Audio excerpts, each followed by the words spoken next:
Hi hello welcome to DST tales Telugu. అందరూ ఎలా ఉన్నారండి? మేమైతే చాలా చల్లగా ఉన్నామండి. మీరందరూ కూడా చల్లగా ఉండాలని మంచి జ్యూస్ రెసిపీతో మీ ముందుకు వచ్చేసానండి. దీనికోసం చాలా సింపుల్ ఇంగ్రీడియంట్స్ అండి. 100 లోపు అయిపోయి ఇంగ్రీడియంట్స్, పెద్దగా ఎక్కువ కష్టపడాల్సిన అవసరం లేదు. మనం యూజ్ చేసే ఇంగ్రీడియంట్స్తో ఈ సమ్మర్లో మన బాడీని కూల్గా ఉంచుతాయి. అలాగే మీరు కూడా నాలాగా బ్రేక్ఫాస్ట్ స్కిప్ చేసే వాళ్ళైతే కనుక ఇలాంటి డ్రింక్ మార్నింగే తాగారంటే మీకు ఎలాంటి ఆకలి కూడా వేయదండి. అలాగే వెయిట్ లాస్ కోసం ట్రై చేస్తున్న వాళ్ళు కూడా ఈ రెసిపీస్ని ట్రై చేయొచ్చు. ఈ రెసిపీ కోసం చియా సీడ్స్ అలాగే గోండ్ కటీరా తీసుకున్నానండి. ఇవి ఓవర్ నైట్ సోక్ చేసుకోవాలండి. గోండ్ కటీరా నానడానికి ఎక్కువ టైం పడుతుంది. సో అందుకని చెప్పి రెండింటిని కూడా నేను ముందు రోజు నైటే వాటర్ వేసి నానబెట్టుకున్నానండి.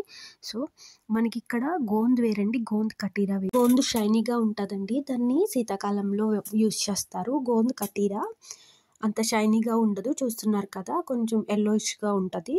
దీన్ని సమ్మర్లో బాడీని కూల్ చేయడానికి యూజ్ చేస్తారు. అలాగే ఇక్కడ నేను పుచ్చకాయని తీసుకొని స్లైసెస్ కింద కట్ చేసుకుంటున్నానండి. గోంద్ కటీరాలోని ఫైబర్ కంటెంట్ ఎక్కువ ఉండడం వల్ల మనకి డైజెషన్కి బాగా హెల్ప్ అవుతుందండి.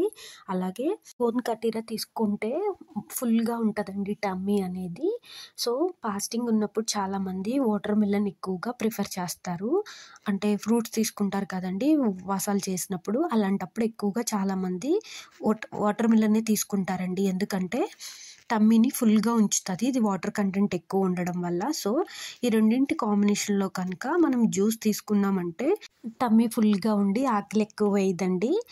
సో వెయిట్ లాస్ అయ్యే వాళ్ళకైతే చాలా మంచిగా హెల్ప్ అవుతుంది. మీరు అబ్జర్వ్ చేసినట్లయితే ఇక్కడ పుచ్చకాయ ముక్కలతో పాటు నేను గింజలను కూడా యూజ్ చేస్తున్నానండి. గింజలను కూడా యూజ్ చేయొచ్చండి, మంచి టేస్ట్ని ఇస్తాయి. అట్లాగే ఈ పుచ్చ గింజల్ని చాలామంది కర్రీస్లో కూడా యూజ్ చేస్తారు. బయట మార్కెట్లో ఈ పుచ్చపప్పు అనేది అవైలబుల్గా ఉంటుందండి. ఇప్పుడు నేను ఎలాంటి షుగరు లేకుండా దీన్ని బ్లెండ్ చేసుకున్నానండి.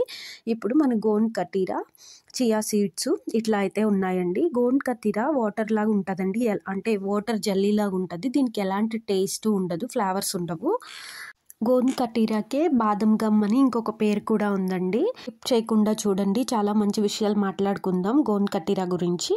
అట్లాగే ఇప్పుడు మనం ఒక గ్లాస్లోకి ఓవర్ నైట్ సోక్ చేసుకున్నటువంటి 3 టేబుల్ స్పూన్ల చియా సీడ్స్ని వేసుకుంటున్నామండి. ఈ చియా సీడ్స్లో fibre, protein, omega 3 fatty acids, అలాగే కాల్షియం, మెగ్నీషియం మరియు యాంటీ ఆక్సిడెంట్లు వంటి పోషకాలు నిండి ఉంటాయండి.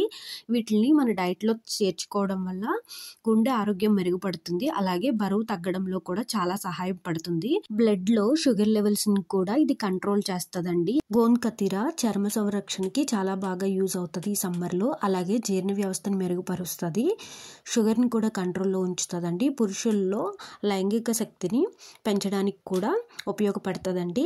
అట్లాగే ఇప్పుడు మనం తయారు చేసుకున్నటువంటి జ్యూస్ని కూడా వేసి బాగా మిక్స్ చేసుకోవాలండి. గోంద్ కటీరాని ఎక్కువ మోతాదుల్లో యూజ్ చేయకూడదండి. ఎక్కువ మోతాదుల్లో యూజ్ చేస్తే కడుపుబ్బరం లాంటి సమస్యలు వస్తాయి. సో అందుకే ఎవరైనా రెగ్యులర్గా యూజ్ చేయాలి, వెయిట్ లాస్ అవ్వాలనుకుంటే కనుక డాక్టర్ని సంప్రదించి తగిన మోతాదుల్లో యూజ్ చేయండి.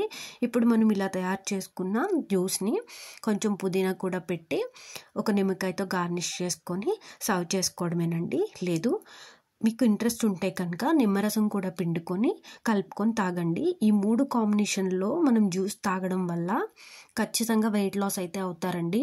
ఎందుకంటే చియా సీడ్స్ మరియు గోంద్ కటీరా రెండు కూడా టమ్మీని చాలా ఫుల్గా ఉంచుతాయండి. రెగ్యులర్గా మనం గోంద్ కటీరాని జస్ట్ వాటర్లో సోక్ చేసుకొని కానీ పాలల్లో కానీ కలుపుకొని తీసుకోవచ్చండి. బట్ ఏదైనా కూడా తక్కువ మోతాదుల్లోనే యూజ్ చేయాలి.